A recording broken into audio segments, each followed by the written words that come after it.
Y ya estamos de regreso aquí en Cadena Nacional y continuamos la conversación y voy a presentar a alguien que está permanentemente semana a semana en nuestro programa y que, si bien se incorporó hace poco, su sección ya es una de las más emblemáticas y de las más solicitadas. Está junto a nosotros Nicolás Yáñez, fundador y editor de NIC. ¿Cómo estás, Nico? Bien, qué bueno verte. ¿Estás ahí en tu casa? Sí, bienvenidos a mi casa, toda la gente que ve en la casa, Tibiki. Bueno, en realidad es un jardín infantil, pero no parece, porque esta es la magia de la televisión. No, la magia de la televisión, y parece más un estudio radial con ese micrófono tan producido. Bueno, se hace lo que se puede para entregar la mejor información a la gente. No, maravilloso, Nico, impecable. Y por lo mismo también decíamos que, bueno, tu sección se ha convertido en un fenómeno de nuestro programa. Así que comencemos con Cadena de Hilos, aquí en Cadena Nacional. Exacto, Nico. Y partamos con lo que publicaron recientemente respecto a lo que ocurre en la Embajada de Italia. Y aquí paso a leer el primer hilo de esta conversación. Trabajadora de embajada chilena en estado crítico tras contagiarse en recepción organizada por Sergio Romero, representante de Chile en Roma. Familiares denuncian abandono de parte del Ministerio de Relaciones Exteriores. Exacto. Cuéntanos un poco, Nico, en qué consiste esta historia. Sí, bueno, esto es un hecho que ocurrió, ¿verdad?, en la Embajada de Chile en Roma. Allá el embajador es Sergio Romero, ¿verdad? Sergio Romero, bueno, es un abogado, político de Renovación Nacional. Emblemático. Emblemático, él, bueno, fue, dentro de sus credenciales, fue subsecretario de Agricultura de la dictadura. Y bueno, y en esta dinámica que ha tenido Sebastián Piñera de premiar de alguna manera políticos, ¿verdad?, en embajadas. Bueno, Sergio Romero está ahí, como también está Nicolás Monkever en la Embajada de Argentina, o está su amigo Pedro Pablo Díaz, ¿verdad?, en la Embajada de Portugal. Es una suerte de tendencia que ha ido, ¿verdad?, practicándose hasta en Piñera, y que, bueno, también ha molestado mucho a la Asociación de Políticos, a la Asociación de Diplomáticos, ¿verdad?, de carreras. Porque en general, ¿verdad?, todas estas relaciones diplomáticas requieren, por supuesto, de ciertos códigos que no todos los políticos manejan. Entonces, se requiere una formación también. Entonces, bueno, ha generado mucha molestia anterior a todo esto que ha pasado, pero en particular lo que nosotros publicamos fue un hecho que ocurrió el 11 de marzo, ¿verdad?, donde... hace poquito. Sí, hace muy poquito, donde el embajador organizó una recepción que, según los antecedentes que nosotros recabamos, era de más o menos 15 personas. En este caso, el contexto es que en Roma estaba en zona amarilla, todavía no estaba en zona roja. En zona roja partía el lunes y esto fue el viernes, por ejemplo. O sea, para entender, zona roja vendría siendo como la fase 1 de nuestro país, y zona amarilla sería una especie de fase 2, algo así. Bueno, de hecho, el mismo embajador, a través de una carta en el Mercurio, se defiende con ese argumento, diciendo que era totalmente viable y que se podía hacer de todas maneras. Bueno, la cosa es que dentro de estos antecedentes que nos llegó a través de una fuente, nos comentaron que habían agregados italianos, que habían chilenos, en este caso agregados de Fuerzas Armadas y Carabineros, como también funcionarios diplomáticos del Vaticano. O sea, era una recepción bastante numerosa, y que, bueno, el dato que nos llegó fue justamente que se había generado un foco de contagio en la residencia de la embajada. En general, para que ustedes entiendan, a veces coincide que la embajada y la residencia es la misma. En este caso en particular no, Sergio Romero lo hizo en su residencia, que técnicamente y jurídicamente es la embajada de todas maneras, para todos los efectos. Entonces, bueno, se genera como te digo, este foco de contagio.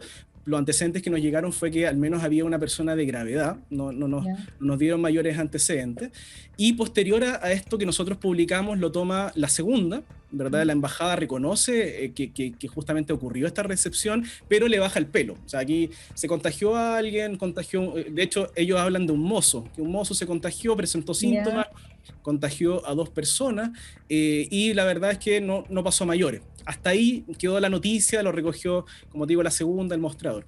Sí. Pero, dime, dale. No, pero ustedes además acá, y también están en el enunciado de este hilo, cuentan el caso de Rosa Guardia, que es más bien quien se encarga de la mantención de esta residencia, digo, del embajador, y que ella estaría en estado de gravedad. ¿Cuál es la situación de ella?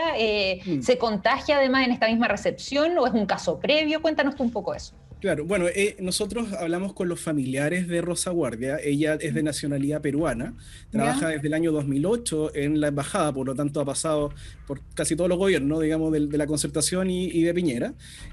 Por lo tanto es muy conocida. Ella hace aseo, cocina en la residencia de la embajada.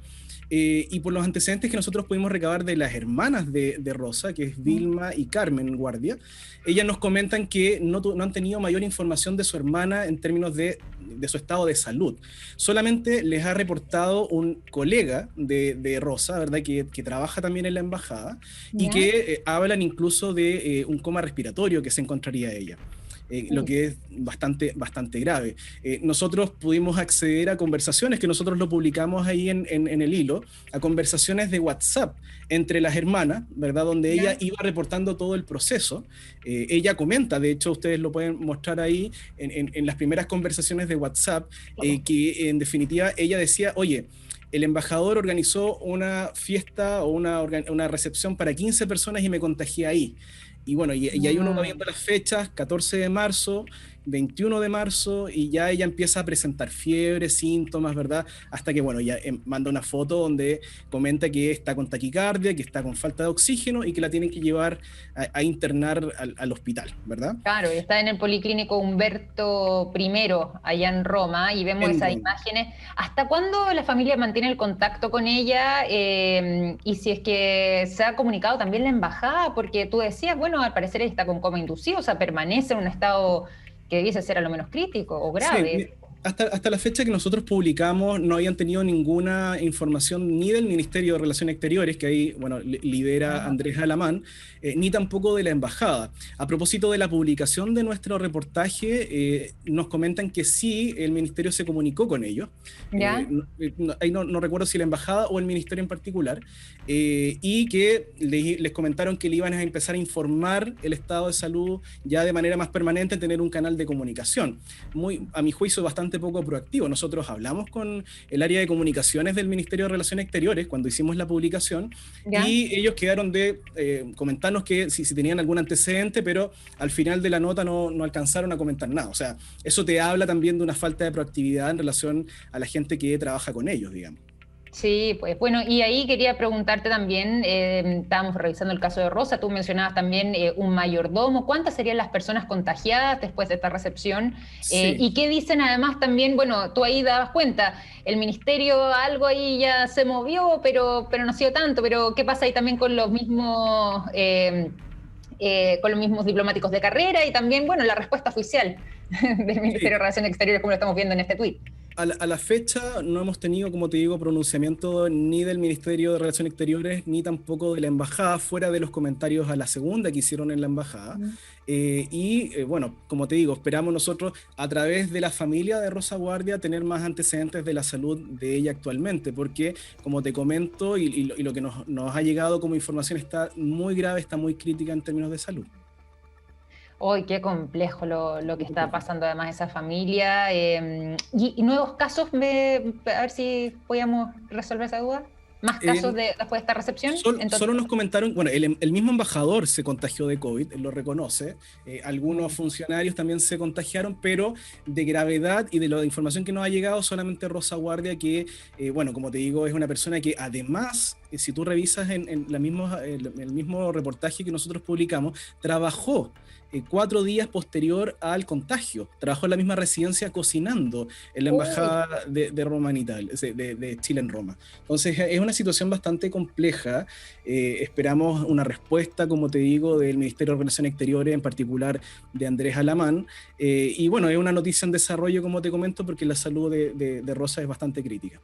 no, qué cosa. No, complejo, qué difícil además también para la familia, sabiendo que además también están lejos en otro continente, o sea, ya muy difícil para ellos, pero yo no sé, Nico, si es que manejan información respecto a la necesidad, podríamos decir, de hacer esta recepción.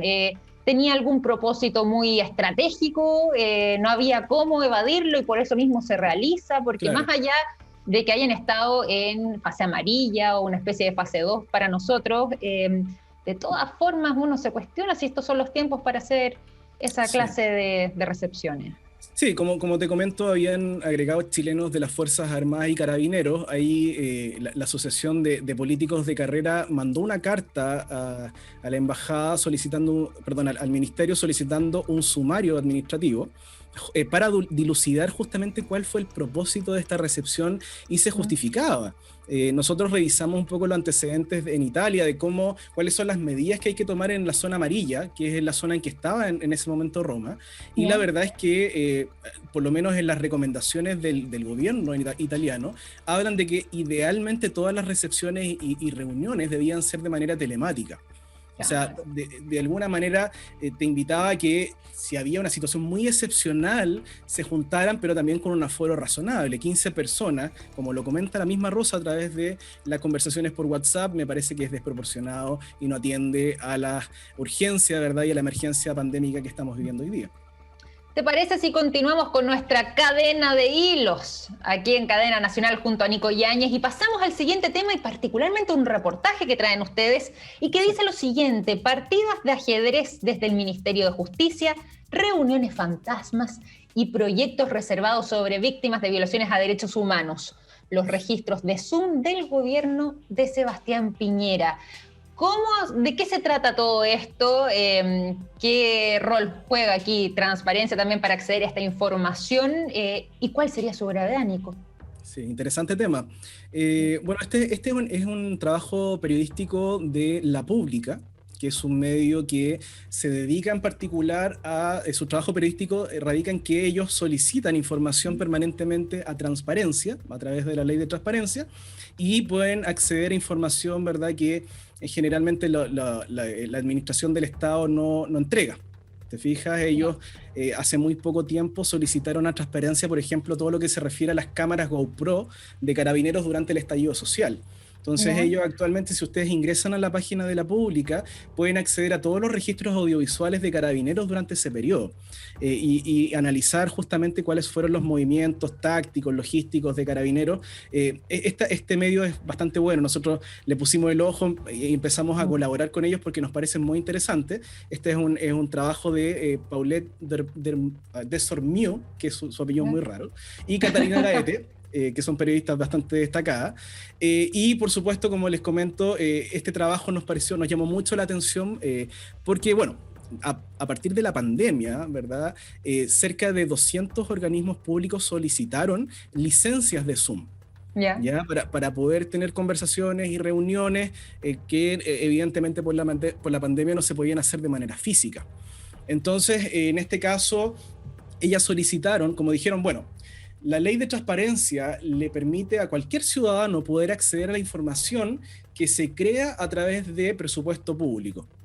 Por lo tanto, nosotros tenemos toda la libertad de pedir todos los registros de las conversaciones, de las reuniones, ¿verdad? Quiénes participaron, por qué participaron en esa reunión, la duración de esa reunión y todos los antecedentes que se pueden entregar al respecto. Porque además, como es una plataforma digital, eso queda ahí. Queda en internet, digamos, o en los registros del gobierno. Oye, Nico, ¿y de qué da cuenta además el titular? ¿Qué información sabrosa había quizás disponible a través de estas reuniones? Y además, esto como de entrada, pero ¿fue fácil acceder a esa información? Porque por mucho que uno lo intente hacer por medio de la ley de transparencia, de repente no se entrega tan rápidamente lo solicitado, porque no los organismos que están detrás no siempre quieren ponerlo a disposición, a eso me refiero. Exacto, bueno, de las 8 solicitudes que hizo la Pública, solo 2 organismos accedieron o entregaron la documentación. En este caso fue CERVEL, el CERVEL y, si no me equivoco, la Subsecretaría de Justicia.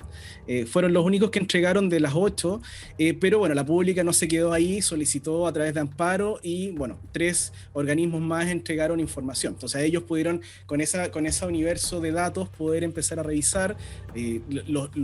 Claramente los Excel no eran amistosos, no era información entregada de manera accesible, o sea, eran unos Excel mal hechos, con información incompleta. Lo que vemos ahora en pantalla, de hecho, es complejo tratar de descifrar esto.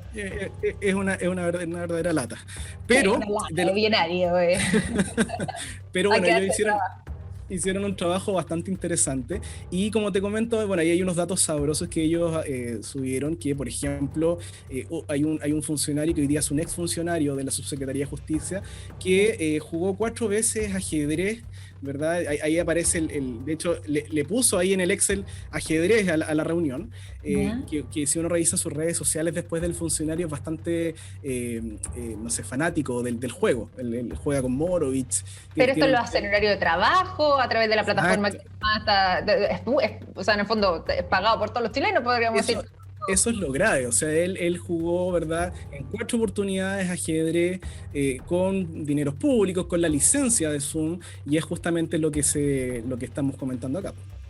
Oye, ahí además lo estamos viendo en la imagen, ahí sale justamente el enunciado ajedrez que correspondería a lo que tú nos vas narrando, pero también a través de esto se da cuenta, a lo largo del reportaje, de algunos proyectos reservados sobre víctimas de violaciones de derechos humanos, y eso ya es un tema grave y sensible, sobre todo durante el último periodo. Quería preguntarte qué es lo que descubrieron de parte de la pública ahí y que ustedes también lo consignan a través de sus giros. Sí, bueno, a ellos les llamó la atención en la Subsecretaría de Justicia en particular un nombre de reunión que se llamaba Proyecto 355. Sonaba extraño, y ellos consultaron, pidieron a través de Transparencia la información, se les denegó la información a priori, porque según ellos iba a confundir a la ciudadanía la información entregada. Más les llamó la atención a la pública los antecedentes, y siguieron insistiendo a la cartera liderada por Hernán Larraín, y finalmente entregaron la información y dieron cuenta que eran reuniones que se hacía a través del equipo jurídico de la subsecretaría para ver la viabilidad del ejercicio de acciones judiciales en casos, ¿verdad?, de víctimas calificadas de ejecución política, de desaparición forzada, y en este caso ellos revisaban, como te comento, la viabilidad de hacer o no hacer la acción judicial, que es una decisión que se toma, como lo puedes ver, entre 4 paredes, o en este caso en una sala de Zoom. Ellos tomaban la determinación de qué causa seguir o no seguir. Luego hubo una comisión revisora de casos donde, más que revisar la viabilidad, se priorizó qué casos eran más relevantes y menos relevantes, y bueno, y el número 355 habla del número de casos, ¿te fijas?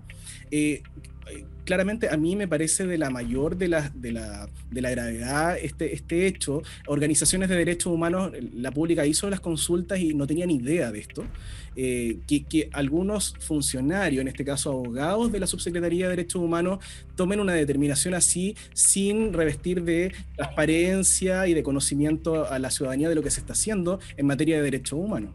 No, claro, pues de estas cosas que uno debiese sorprenderse en realidad, pero de repente no piensa ya cómo funcionan muchas veces este tipo de situaciones, cómo operan. Pero hay otra cosa que quiero mencionarlo antes de que pasemos al próximo hilo para aprovechar bien el tiempo también. ¿Por qué sale Carla Rubilar mencionada en estos hilos? Bueno, Carla Rubilar hoy día es ministra de Desarrollo Social. Entre tanto cambio de ministro, a veces uno se le olvida. Pero ahora está en el Ministerio de Desarrollo Social. En la silla musical de las carteras. Pero en ese tiempo, cuando se solicitaron los datos, era parte de la vocería de la Segegov. Y en este caso nosotros damos cuenta ahí de que ella tuvo reuniones, ¿verdad?, donde no se dejaron registro en la ley de lobby. ¿Ya? Y esto, si uno lo analiza, es grave también, porque imagínate cuántas reuniones, nosotros damos algunos ejemplos, pero cuántas reuniones que ha tenido el aparato público con privados que no han quedado registradas en la ley del lobby, ¿verdad? Ahí hay una zona gris, ¿verdad?, que a lo mejor puede ocurrir que se esté usando o mal utilizando. Tú viste la importancia en el caso Enjoy, por ejemplo, en la comisión investigadora, cómo se supo que a través de la ley del lobby, Vivian Villagrán, que es la superintendenta, se reunió 25 veces el año pasado con representantes de Enjoy y partes interesadas. Bueno, eso fue a propósito de la ley del lobby. Claro. En este caso, todos los datos apuntan, por ejemplo, en el caso de Rubilar, que se juntó con un líder de una agrupación cristiana sin haber quedado estipulado ni en ninguna agenda pública ni tampoco a través de la ley del lobby. ¿Te fijas? No. Entonces eso también, como te digo, reviste de bastante gravedad a mi juicio. O sea, información que no está disponible a través de la plataforma Infolow, que es donde debiese uno poder acceder a eso, Sí. no se registran estas reuniones y obviamente ahí hay un hecho grave también que nos preocupa también como ciudadanos. Nico, quiero aprovechar los últimos minutos que nos quedan para pasar al próximo hilo en ¿Sí? esta cadena de hilos que hacemos junto a Nicolás Yáñez en Cadena Nacional y que dice lo siguiente, otro tema también bien preocupante. Coordinadora de Víctimas de Trauma Ocular denuncia a María Elena Sepúlveda, directora de Servicio de Salud Metropolitano Oriente y madre del diputado Diego Chalper, por intentar desmantelar el programa integral de reparación ocular en desmedro de las víctimas. Cuéntanos de qué se trata esto, Nico. Sí, Bueno, sí, bueno, esta coordinadora nace de una de las madres, ¿verdad? De una de las chicas que sufrió trauma ocular. Esta coordinadora denuncia que en el programa que se creó para efectos de poder tratarlo, este es un tratamiento integral que se llama PIRO, P-I-R-O, que en este caso es Programa Integral de Reparación Ocular, ese es el nombre del programa, y ellos acusan al ministerio en particular, o sea, en general, de negligencia, acusan vulneraciones porque el programa se ha ido debilitando en términos económicos, de presupuesto. Se despidió, por ejemplo, a 2 funcionarias del área de salud que trataban a estas personas. El programa fue absorbido por otro organismo y claramente ellos, del universo de personas que han sufrido trauma ocular a partir del estallido social, la verdad es que se han visto en desmedro sus atenciones y apuntan específicamente, como te comento, a María Elena Sepúlveda, que es la madre de Diego Chalper. Bueno, Diego Chalper, diputado de Renovación Nacional. Sí. Y en particular, ahí la estamos viendo además en imágenes, ella es María Elena Sepúlveda, entonces, por ejemplo, en el caso de los despidos, ¿se señaló alguna razón de peso para efectuarse, sobre todo también en un programa tan sensible y tan necesario como tiene que ver con la reparación a las víctimas de trauma ocular? Sí, bueno, estos argumentos en general siempre van en la dirección de que se absorbe el programa para tener una mejor eficacia, una mayor eficiencia fiscal, pero claramente ahí hay un debilitamiento. Ellos acusan de que se les había prometido 2.000 millones de pesos para poder hacer este programa y eso no se cumplió, se hicieron mesas que no se respetaron los acuerdos y en particular, como te digo, acusan a la directora de Servicio de Salud Metropolitano, a la mamá de Diego Chalper, de desmantelar. Ellos hablan de desmantelar el programa y bueno, llama mucho la atención si uno además lo relaciona con, no sé si estás al tanto de la respuesta del Consejo de Defensa del Estado ante la demanda de la coordinadora de trauma ocular. Sí, o sea que finalmente uno hubiera pensado que iba a ser parte querellante, pero al final termina desestimando el Consejo de Defensa del Estado esta... Y bueno, se vuelve todo también... ¿Perdón? Sí, dale. No, y que se envuelve además también en este manto bien polémico durante los últimos días, para contextualizarlo. Pero ¿por qué hacemos esa vinculación, Nico? A ver sí, bueno, el Consejo de Defensa del Estado, en la demanda que presentó la coordinadora de trauma ocular, ellos defienden el actuar de Carabineros, defienden el uso de las armas que se utilizaron para dispararle a estos chicos. Hablan de un contexto de violencia, que por lo tanto estaba totalmente, fue correcto el comportamiento.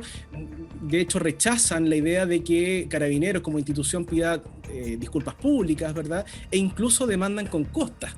O sea, si en este caso los tribunales le dan la venia al Consejo de Defensa del Estado, la coordinadora va a tener que pagar los abogados del Consejo de Defensa del Estado. O sea, me parece que, considerando lo que está ocurriendo, me parece, no sé, buscando calificativos es algo terrible. Yo quería hacer el punto solamente en materia de algo más, un dato más sabroso, es que la mamá de Diego Chalper, como te digo, ella trabaja desde el año 2018 con una dieta de 7 millones de pesos aproximado, y también tenemos que tener en consideración que el papá de Diego Chalper también trabaja en el aparato del Estado, trabaja en el área de comunicaciones, ¿verdad?, del ministerio con Jaime Bellolio. Él gana desde el año 2018 también 8 millones de pesos mensuales, y bueno, su hijo, ¿verdad?, Diego Chalper, como diputado, tiene una dieta de 7 millones de pesos. Por lo tanto, el Estado mensualmente invierte en esta familia. A ver, en la familia Chalper Sepúlveda, ¿cuánto? 22 millones de pesos mensuales, que eran 24 porque le bajaron la dieta mensual a los parlamentarios. Eran 24 millones de pesos mensuales que se invertía en esta familia, como te digo, en estas 3 carteras o 3 áreas de poder en el Estado. Es bastante... Uy, bueno, nos vamos a quedar con ese dato sabroso, Nico, solo porque ir finalizando ya este bloque. Ha estado muy buena la conversación. Y bueno, de todas maneras, cuéntanos tú también respecto a NIC, donde podemos encontrar estos hilos que hemos estado revisando, pero también otras informaciones y reportajes que ustedes han ido produciendo durante la semana. Bueno, yo les invito a visitar ahí archivo nyc.cl. Tenemos toda la información actualizada al día de hoy. En nuestras plataformas de Twitter e Instagram, nosotros invitamos a sumarse a nuestro Telegram también, que es una plataforma nueva que estamos explorando y ya tiene cerca de 1.000 y tantas personas que siguen a NYC, donde vamos publicando todas las noticias de la contingencia, además de los reportajes que publicamos, como te digo, semanalmente. Eso, vamos a estar siguiéndolos con nuestra lectura y también NIC, NYC, para que lo puedan buscar bien ustedes en sus casas. Y Nico Yáñez, a cargo de esta sección de Cadena de Hilos en Cadena Nacional. Para agradecerte nuevamente por esta conversación. Y bueno, ya la otra semana vamos a traer más hilos para que vayamos. Esperemos que buenas noticias en esta semana. Eso, excelente. Muy bien, pues Nicolás Yáñez entonces presente aquí en Cadena Nacional, y a todos ustedes que nos han estado acompañando queremos agradecerles por este capítulo, por su sintonía, y los queremos invitar a seguir cuidándose, por supuesto, también, y ya mañana nos reencontramos de nuevo a las 9 de la noche con más Cadena Nacional a través de la pantalla de Vía X. Cuídense mucho, que estén muy bien, un abrazo grande, chao, chao.